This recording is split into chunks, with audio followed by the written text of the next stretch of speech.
여러분에게 있어서 가장 중요하고 귀한 것은 무엇입니까? 아마도 그것은 흔하지 않을 것입니다. 흔한 건 귀하지 않잖아요. 그렇죠? 또 귀하고 중요한 것일수록 선택의 폭이 줄어듭니다. 예를 들어서 우리의 인간관계 속에서 나는 친구가 10,000명이야.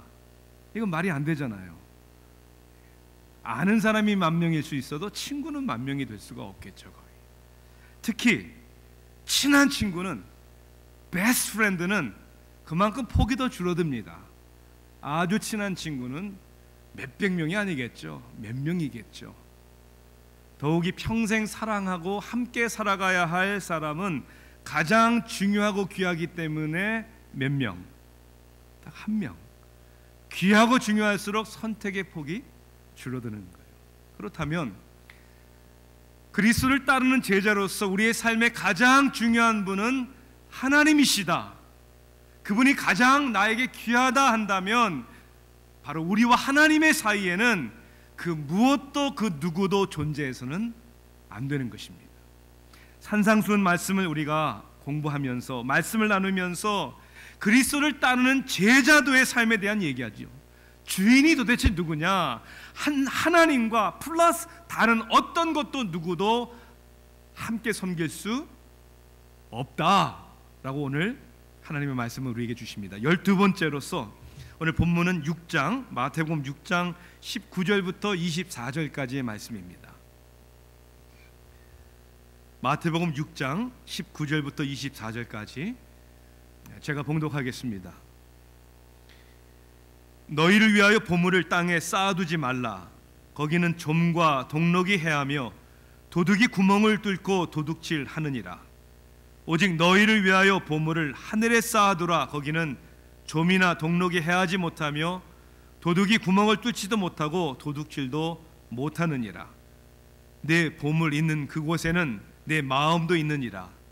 눈은 몸의 등불이니 그러므로 내 눈이 성하면 온 몸이 밝을 것이요 눈이 나쁘면 온 몸이 어두울 것이니 그러므로 네게 있는 빛이 어두우면 그 어둠이 얼마나 더하겠느냐.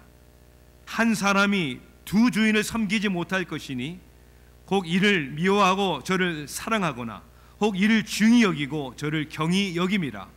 너희가 하나님과 재물을 겸하여 섬기지 못하느니라. 아멘. 성경 전체 말씀을 보면, 특히 예수님의 가르치심을 보면 가장 많이 다룬 주제는 물질에 대한 말씀이었습니다. 결혼에 대한 주제보다도 그게 중요한데, 정치와 사회적인 이야기보다도 여러분들의 직업, 우리의 일, 사업 이런 주제보다도 사랑하는 사람과의 육체적인 성에 대한 주제보다도 심지어는 우리의 기도 생활보다도 더 많이 다룬 주제는 물질에 대한 말씀이었습니다. 왜 그럴까요? 왜 성경은 예수님은 물질에 대한 주제를 다른 어떤 주제보다 많이 다루셨을까? 그 이유는 여러분의 삶의 우선적이고 그리고 삶의 전부가 되셔야 할 하나님과의 관계에 물질이 끼치는 영향이 너무나도 크기 때문에 그렇습니다. 아니, 더 심각한 경우에는 얼만큼 영향을 끼치냐면 하나님이 있어야 할 자리에 무엇이 차지합니까? 물질이 차지할 때가 있기 때문입니다.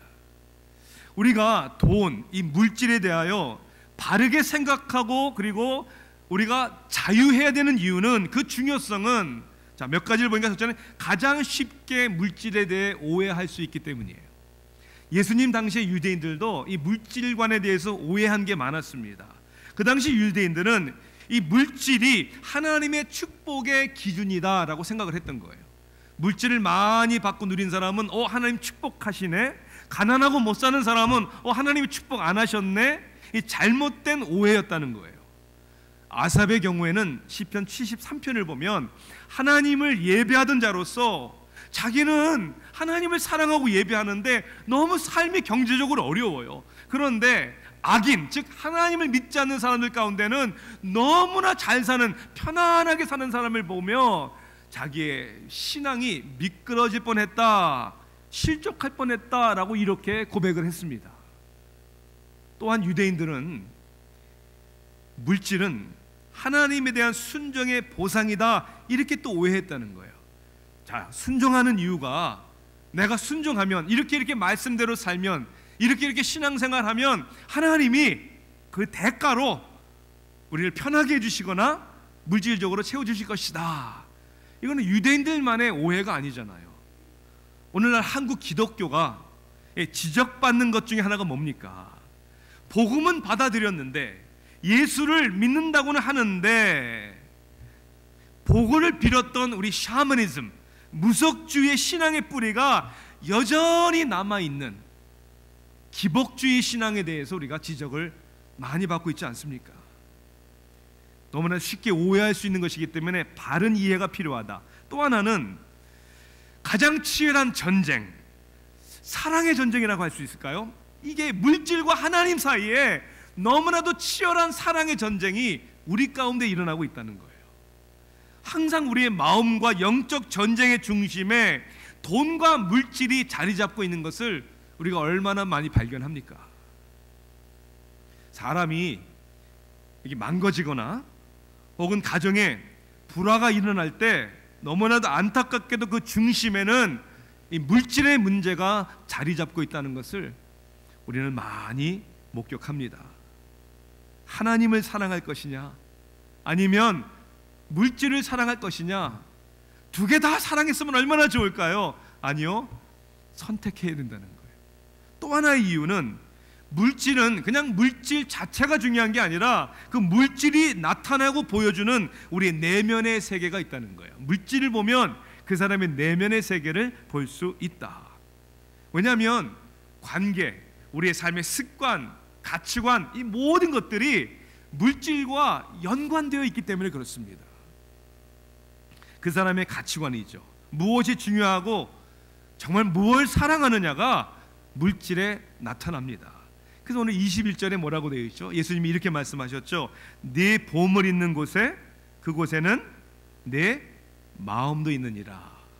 여러분의 물질의 씀씀이가, 물질관이 결국 여러분의 마음이요, 여러분의 인격이요, 여러분의 신앙이다, 이렇게 말씀해주고 있죠.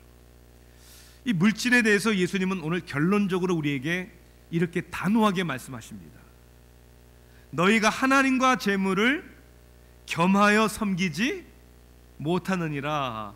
그렇게 할 수 있으면 얼마나 좋고 얼마나 편하겠어요. 그렇게 못한다라고 말씀합니다.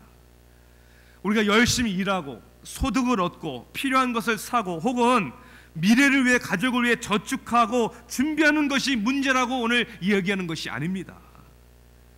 하나님의 자녀로서, 예수님을 따르는 제자들로서 도대체 물질이란 무엇인가, 우리가 필요하고 하나님의 목적대로 살아가는 데 있어서 도구가 되어야 하는데 그 이상이 될 때 여기는 영적인 문제가 있다는 것이죠. 그래서 오늘 말씀을 통해서 우리는 두 주인을 섬길 수 없다, 오직 하나님만 섬겨야 되는데 왜 그런가, 왜 물질을 섬기는 것이 우리의 영적인 문제인가? 첫째는 물질이란 저와 여러분의 가치관 혹은 세계관을 나타내기 때문입니다.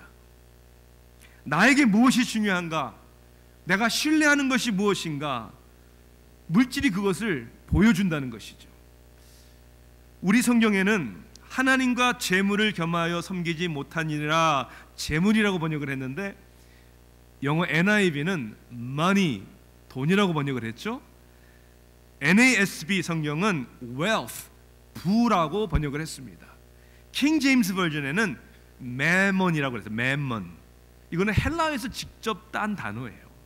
영어 사전에 mammon 보면 이렇게 돼 있어요. 물질 혹은 소유, 특히 부정적인 영향을 끼치는 것, 이게 mammon이라는 거예요. 이 mammon이라는 단어를 원어를 보면 아람어에서 발생을 했는데 아만이라는 단어에서 발생을 했어. 이 아만이라는 단어는 신뢰하다, trust라는 뜻이에요. trust.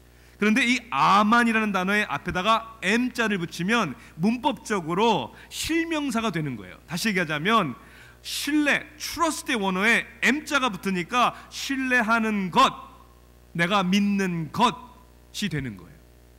그러니 물질이 우리가 신뢰하는 것, 우리가 의지하는 것이 돼서는 안 된다는 것이죠. 오늘 그 주제에 대해서, 세계관, 가치관에 대해서 오늘 본문은 두 가지로 우리에게 설명합니다.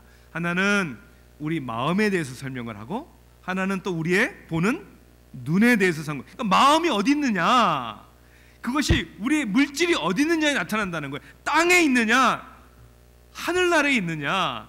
아니, 좀 동록이 헤하며 도둑이 구멍을 뚫고 도둑질하는 이 세상에 내가 신뢰를 둘 것이냐, 아니면 도둑질할 수 없는 영적인 것에, 영원한 나라의 것에 내 인생을 걸 것이냐, 우리의 마음을 어디에 둘 것이냐. 자, 눈에 대해서도 뭐라고 돼 있죠?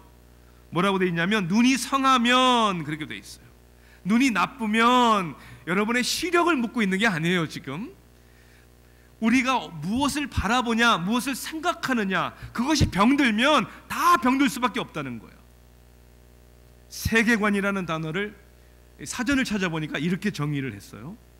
세계관이란 어떤 지식이나 관점을 가지고 세계를 근본적으로 인식하는 방식이나 틀이다.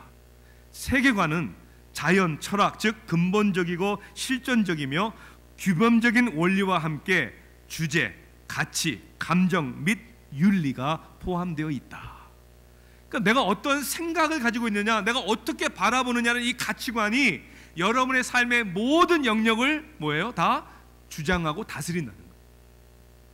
이 세상에는 크게 세계관이 두 가지밖에 없습니다. 물론 들어가면 여러 가지가 있을 수 있지만, 첫째는 신본주의적인 세계관과 두 번째는 하나님의 존재를 믿지 않기 때문에 materialistic, 인본주의적이거나 물질주의적인 그러한 세계관이 있습니다.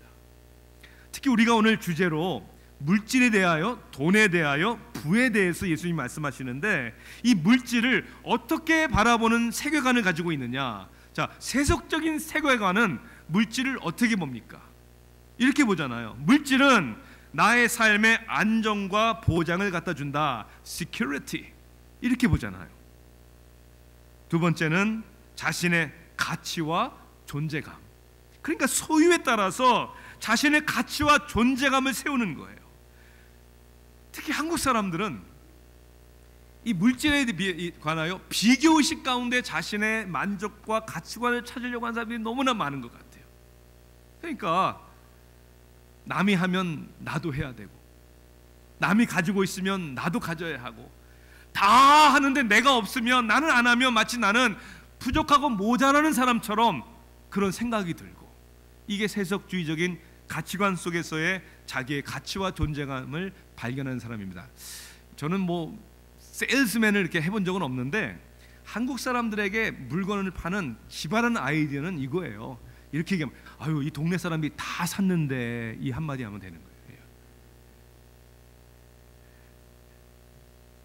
또 하나는 자주성, 독립성으로 보는 거예요. 세속적인 가치관은. 쉽게 얘기하면은 내 인생에 제일 중요한 건 나다. 내가 누구 의지할 필요 없다. 나 혼자, 그래서 내가 열심히 일해서 내가 성공해야 되고, 내가 물질적으로 든든해야 내가 업신여김을 당하지 않고 내 스스로 설 수 있다. 이게 세속적인 가치관이에요. 또 하나는 가장 흔한 것이겠죠. 이건 쾌락의 가치관이에요.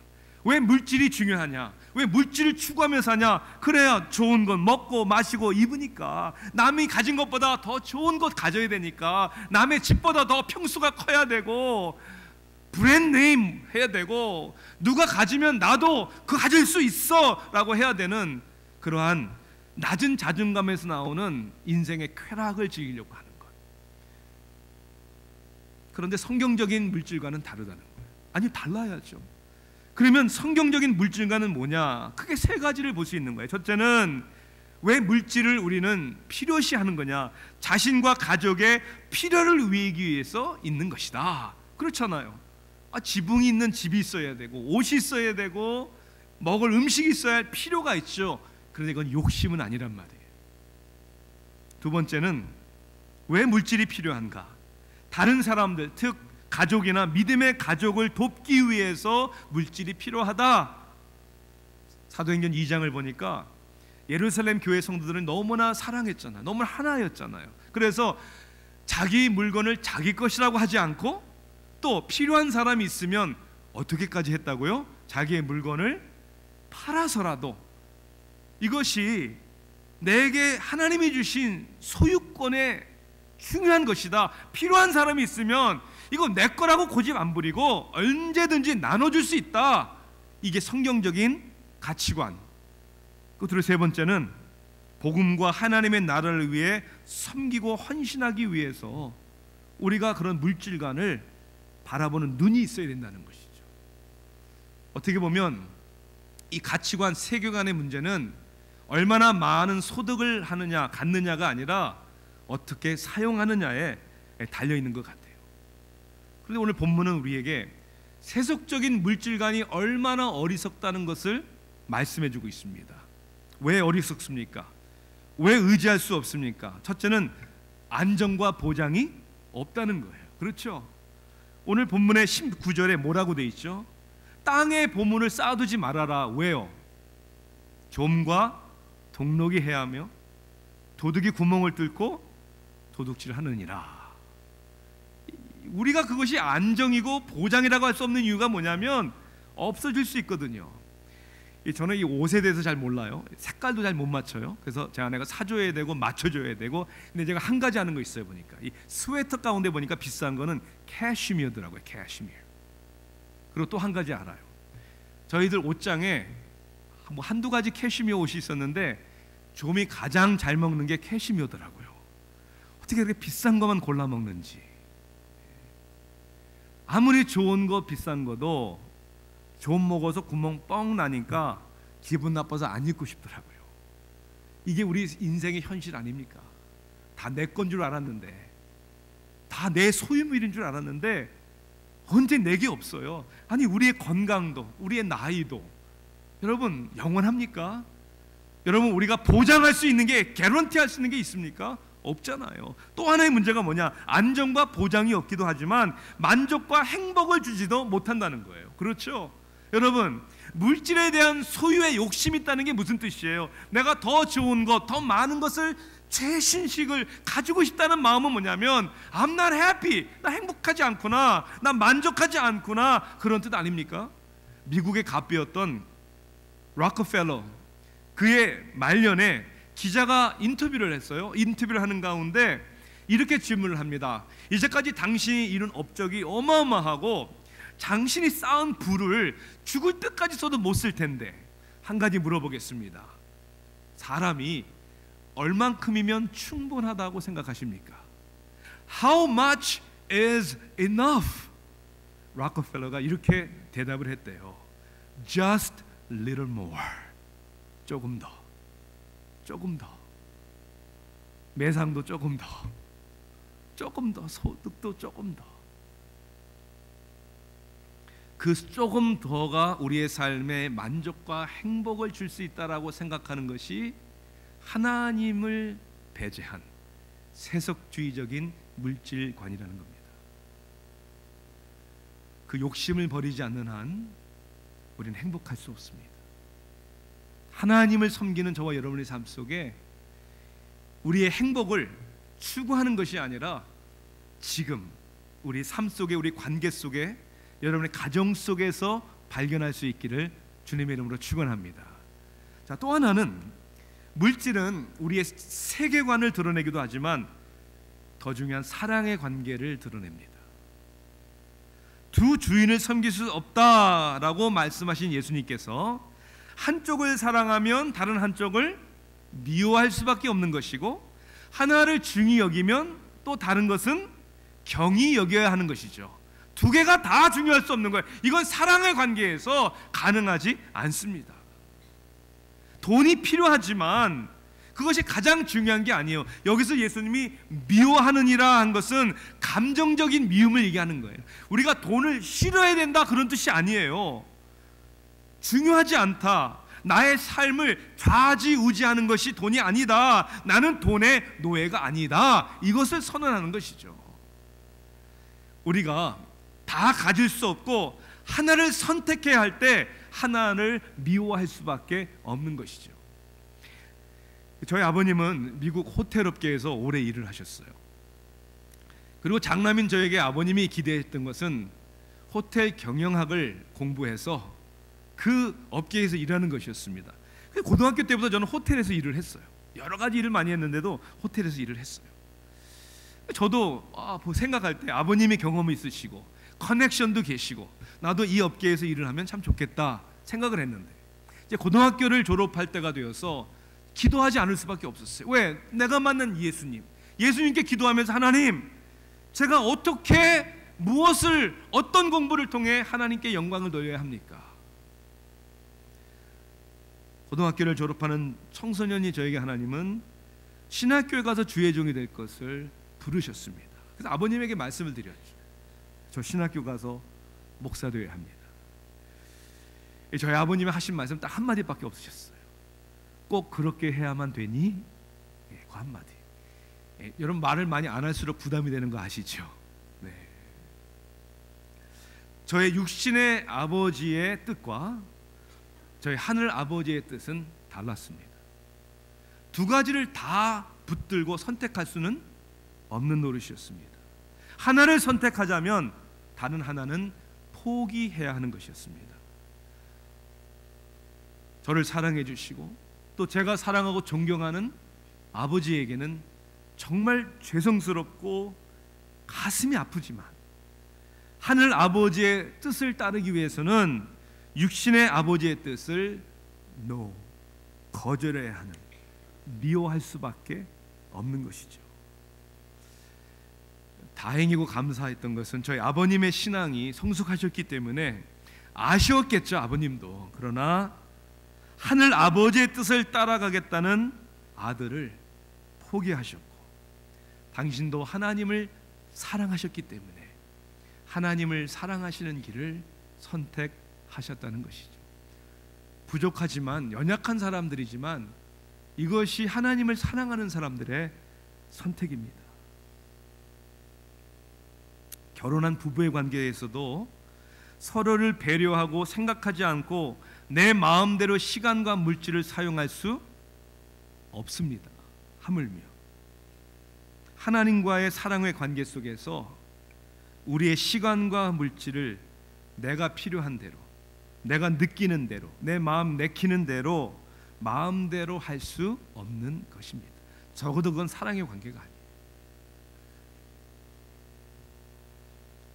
잠언에서 솔로몬은 이렇게 고백을 하죠. 나를 가난하게도 마옵시고 부하게도 마옵시고 오직 필요한 양식으로 나를 먹이시옵소서.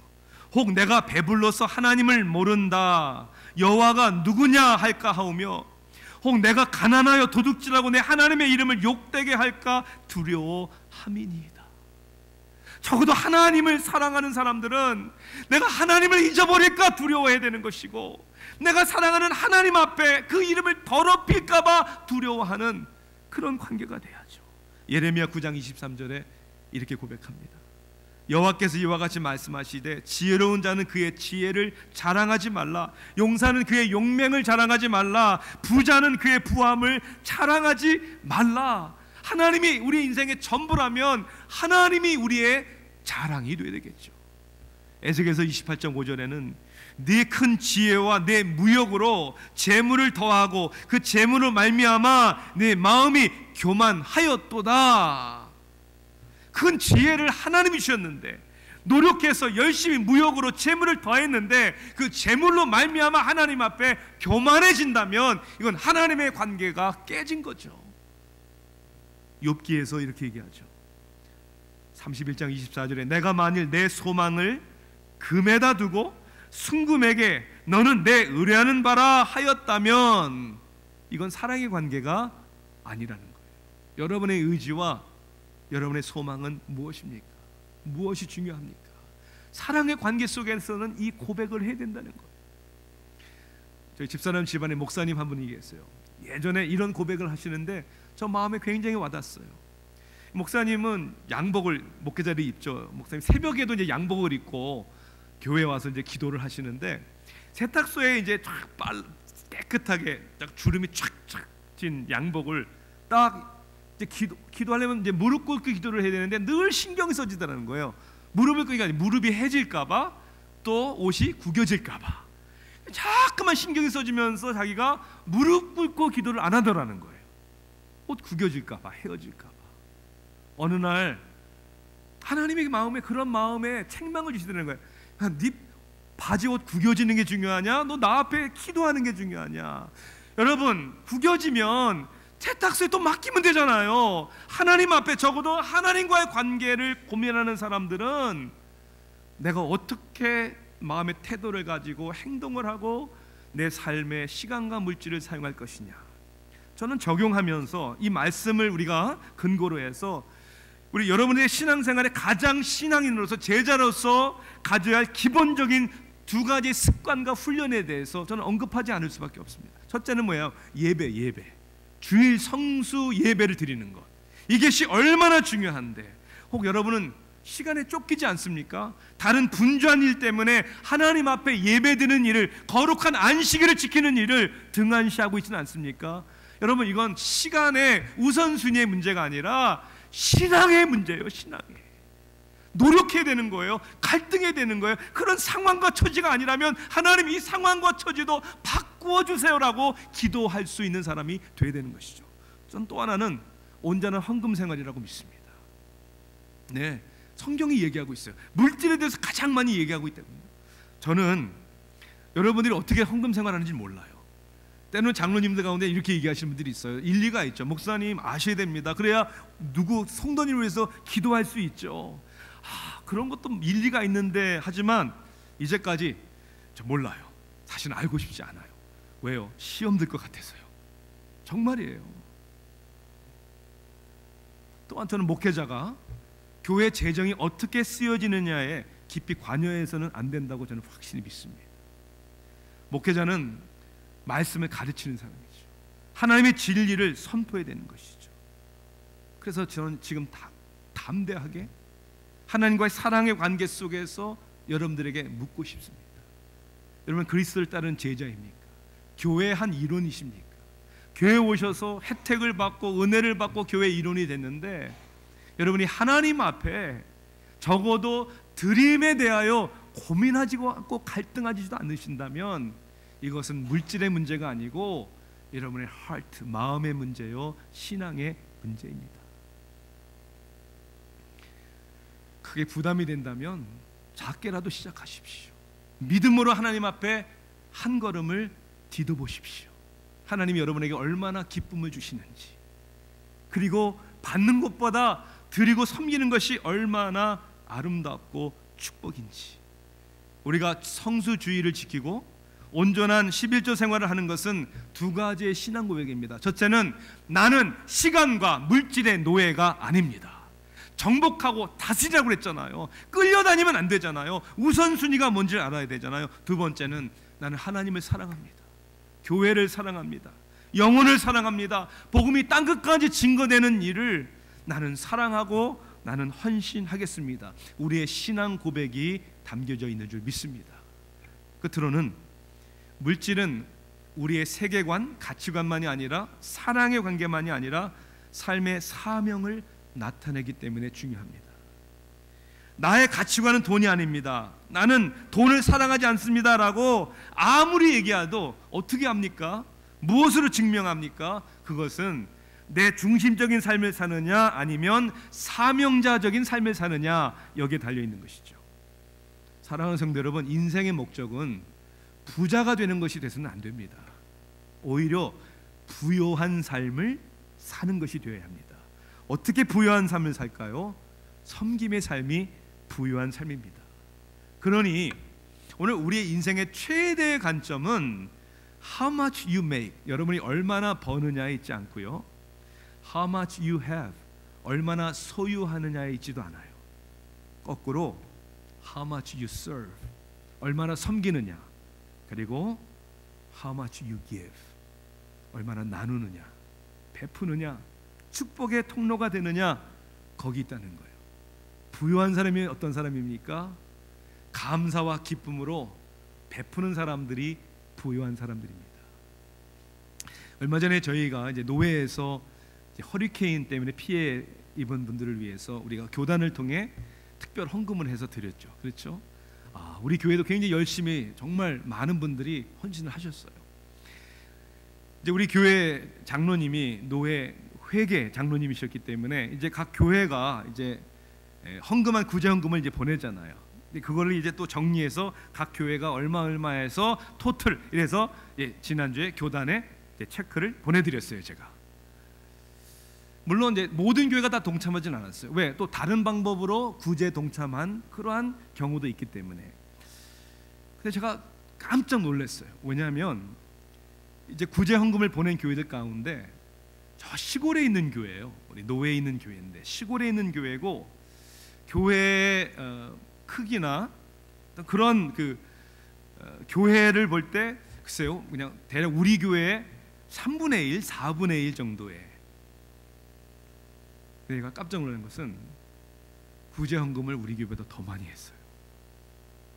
저는 뭐 시기와 질투의 의미가 아니고 보는 순간 그 교회 목사님에 대한 성도님들에 대한 존경심이 내 마음에 왔어요. 이분들은 부유한 분들이구나. 하나님 앞에 드리기를 기뻐하시는 분이구나.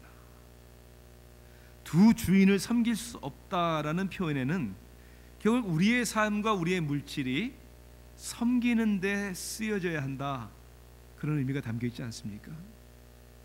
여러분, 이게 왜 중요합니까? 19절과 여러분 20절을 보세요. 어떻게 보면 그냥 우리가 지나칠 수 있는 단어들인데 우리에게 중요한 것을 기억하게 하십니다. 19절과 20절을 어떻게 시작합니까? 너희를 위하여 그랬어요. 물질에 대한 이야기가 부담스러운 이야기가 아니라 희생이라고 봐서는 안 되는 거고, 오히려 누구를 위해서요? 너희를 위해서, 우리를 위해서. 그리고 20절에는 오직 너희를 위하여. 이게 도대체 왜 우리를 위한 겁니까?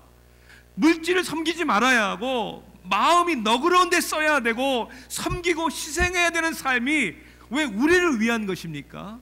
오늘 이것을 깨달아야 온전히 행복한 삶을 사는 거예요. 약 100년도 더 된 때 일어난 일인 것 같아요. 미국 역사학자이신 로저 뱁슨이라는 분이 저 남미 아르헨티나를 방문을 했습니다. 아르헨티나 대통령과 만났어요. 대화를 나누는 가운데 대통령이 이렇게 질문을 했다고 합니다. 남미에는 어마어마한 자원이 있고 미국보다 개척자들이 먼저 남미에 이주해서 자리를 잡았는데 사회적으로나 문화적으로나 경제적으로나 왜 북미주 미국보다 더 발전하지 못했는지 역사를 공부하는 사람의 관점에서 그 이유가 무엇이라고 생각하십니까? 아르헨티나 대통령이 물어본 거예요. 이 로저 뱁슨이란 분은 오히려 대통령에게 이렇게 질문을 합니다. 아니, 대통령께서는 이 질문에 대해 이미 많이 생각을 해보신 것 같은데 대통령은 왜 그렇다고 생각을 하시는지 궁금합니다. 한번 말씀해 보세요. 아르헨티나 대통령이 이렇게 대답을 했대요. 남미에 정착한 사람들은 스페인에서 왔는데 뭘 찾기 위해서 왔습니까? 골드, 금을 찾기 위해서 온 사람들이고, 자기가 생각해 볼 때 미국에 처음 정착한 사람들은 청교도들로서 필그림스들로서 골드가 아니고 God, 하나님을 찾기 위해서 왔기에 그것이 다릅니다. 그럼 재밌잖아요. 골드는 G-O-L-D, 그렇죠? God은요 G-O-D, L자 하나 차이인데 이렇게 다를 수 있구나. 여러분, 세상에 금을 추구하면요 행복하지 않습니다. 저는 우리 조국을 생각해봐요. 한국, 정말 6.25 전쟁에 그렇게 가치들에게 가난했던 나라, 보릿고개를 이야기했고 오죽 굶주렸으면 만날 때마다 식사했어요 물어보는 우리 한국 사람들이 이젠 먹을 것이 너무 많고 잘 사는 나라가 됐는데, 우리 이민자들도 뭐 여전히 우리가 어려운 분들도 있겠지만 보편적으로 잘 살잖아요. 그런데 행복합니까? 만족합니까? 물질적으로는 부유해졌는데 관계가 깨지고 가정이 무너지고 정신적으로 고통을 당하고 있고 자살률이 세계에서 제일 높고, 왜 이렇게 된 거예요? 골드를 찾아 나서다가 하나님을 잊어버렸기 때문에 가장 인생의 중요한 것이 무엇인지를 잃어버렸기 때문이 아닙니까? 하나님과 재물을 겸하여 섬길 수 없습니다. 하나님을 붙잡으십시오. 하나님을 따르십시오. 그러면 하나님께서 필요한 것들을, 하나님의 풍요로움을 저와 여러분에게 채워줄 줄 믿습니다. 왜요? 우리가 제자로서 따르는 예수님도 이 땅에 그렇게 오셨고 그렇게 살으셨기 때문입니다. 어떻게 해요? 빌립보서 2장에서 성경은 우리에게 이렇게 말씀합니다. 그는 근본 하나님의 본체시나 동등됨을 취할 것으로 여기지 아니하시고 오히려 자기를 비워 종의 형체를 가지사 사람들과 같이 되셨고 사람의 모양으로 나타나사 자기를 낮추시고 죽기까지 복종하셨으니 곧 십자가의 죽으심이라. 이러므로 하나님이 그를 지극히 높여 모든 이름 위에 뛰어난 이름을 주사 하늘에 있는 자들과 땅에 있는 자들과 땅 아래에 있는 자들로 모든 무릎을 예수의 이름에 꿇게 하시고 모든 입으로 예수 그리스도를 주라 시인하여 하나님 아버지께 영광을 돌리게 하셨느니라. 우리 예수님께서 땅에 있는 것을 포기하시니까 하늘에 있는 자들과 땅에 있는 자들과 땅 아래에 있는 모든 자들로 무릎을 꿇게 하셨다. 이것이 하나님의 방법이고 이것이 하나님의 진리입니다. 사랑하는 성도 여러분, 다 놓쳐도 괜찮습니다. 없어도 괜찮습니다. 실패했어도 괜찮습니다. 하나님만 붙드십시오. 그분만을 섬기십시오. 그분만을 사랑하십시오. 그분이 여러분들을 책임져 주실 줄 믿습니다. 기도하시겠습니다.